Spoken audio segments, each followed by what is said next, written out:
Yes, Kenya. Tamu sana, yes. Yesterday, William Ruto's UDA party wrote a protest letter to IEBC claiming the government had planned on rigging this year's presidential elections. That was yesterday.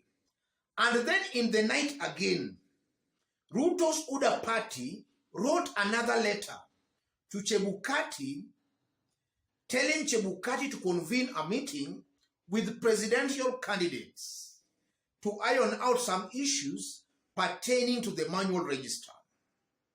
So it appears that in less than 1 day, William Ruto and his team, their business is to write letters to IEBC and to Wafula Chebukati. So in this video, I want us to have a look at a letter UDA party wrote to IEBC yesterday night, after which, as usual here, we are going to dissect it to see exactly what it means politically only 2 days to the elections. Before we do that, in case you are watching us for the very first time, subscribe, give this video a like. Yes. Yesterday evening, UDA party wrote this letter to Wafula Chebukati. United Democratic Alliance UDA, 5th August 2022. Mr. Wafula Chebukati, Chairman IEBC, Nairobi. Dear Re, court decision on the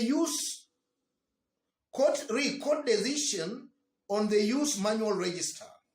On behalf of the United Democratic Alliance UDA party presidential candidate William Ruto, I hereby request you to convene an urgent meeting of representatives of the presidential candidates participating in the 2022 elections to clarify the implications of the recent decision of the High Court ordering the IEBC to apply the manual register as a backup. We take the strong view that there is need for the presidential candidates and the commission to build consensus on the exact implications of the aforesaid decision and the protocol to be applied in compliance with the said decision. Yours sincerely, Kithure Kindiki, National Chief Agent. In this video, I want us to dig deep to see what that letter means politically.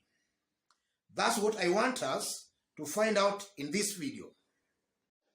Yes. The first meaning to that letter, I'm seeing a situation where UDA party is cleverly trying to manipulate IEBC to dance to its tune. And that only means that previously, before that letter, maybe UDA was directing IEBC on how to function and on how to operate.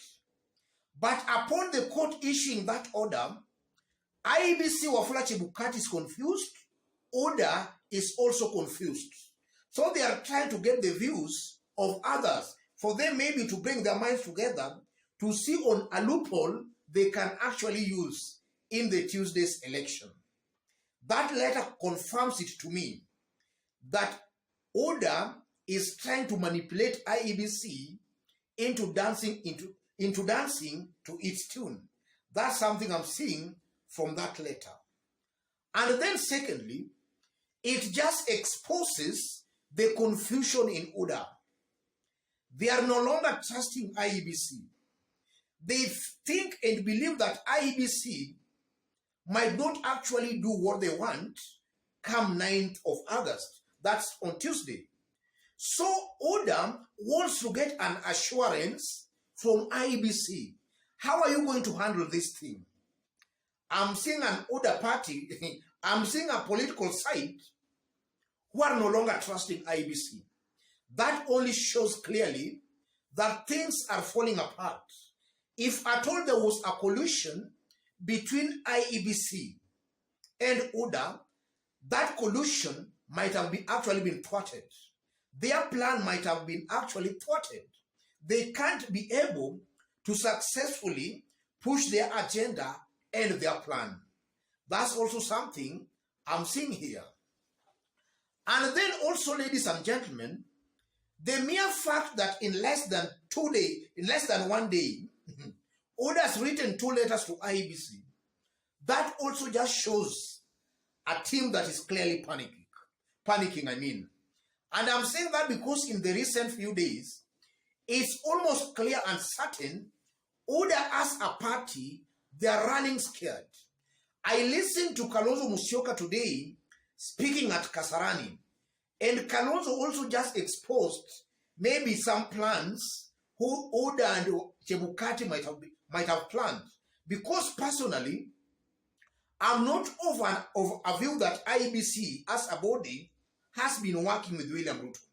Maybe 1 or 2 commissioners, in this case maybe Chebukati, was the person working with William Ruto, but not IEBC as a body.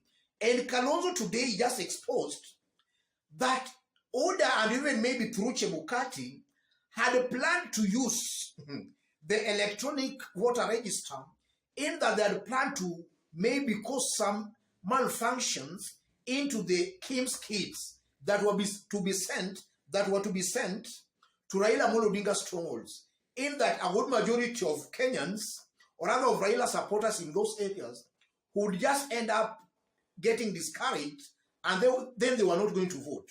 Because now if you go to the booth, the kit is not functioning, another person comes, the kit is not functioning. You know, a lot of time is being wasted. And in the process, a good majority of people who wanted to vote can actually go back home. So that's something Kalonzo Musyoka also just exposed today during the Kasarani rally. And I tend to believe that that might have been the plan by IEBC and William Ruto. Because honestly, there is no way IEBC could actually rig for William Ruto without the blessings of the government. That might have been the strategy. But now that the manual register is going to be used, it means that there will be no time wastage. You can actually even vote without that Kim's kit. Yes, you can even actually vote without being identified by that Kim's kit. It's just going to be the same case as it was in 2017. If maybe you try and your name, the Kim's kit is not working, very fast you go to the manual register. As opposed to the way IBC was trying to say it before, that if this one fails, you try another one, you try another one. That was a strategy of wasting time, ladies and gentlemen. So I'm seeing a team, a William Ruto's team, that are panicking because maybe that plan they intended on using has just been thwarted. It has backfired. And the panic is also being aggravated by the fact that all surveys are all indicating they are trailing Raila Amolo Odinga. So in a free fair election, chances are very high William Ruto and his team cannot actually beat Raila Amolo Odinga. So they are just panicking as a result of that. And another point before actually I will conclude, if IEBC actually obeys that request by Oda, then it shows clearly IEBC are indeed incompetent. They are very, very incompetent. They can't work independently without being maybe given directions or without being guided. It shows IEBC is incompetent. It can't carry out free, fair, credible polls without being given external assistance. That's also something I'm seeing here. As I conclude, ladies and gentlemen, that letter by Oda to Chebukati is just another confirmation that indeed Oda, they have sensed defeat.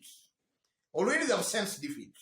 That is just a proof, because now, 2 days to the elections, why are they bringing so many issues? Only 2 days to the election. It shows they are not ready for this year's election. Things have taken a dramatic turn of events. All their plans have been thwarted. That shows they are not ready and not prepared for this year's elections. Let me leave it there, ladies and gentlemen. In case you are watching us for the very first time, but so far you have not yet subscribed, kindly subscribe, give this video a like. To any other person, that's the kind of analysis we do here. We don't beat about the bush. We go straight on to the point. We call it as it is. Thank you. God bless you. God bless Kenya. Before I forget, make sure you subscribe. Make sure you give this video a like.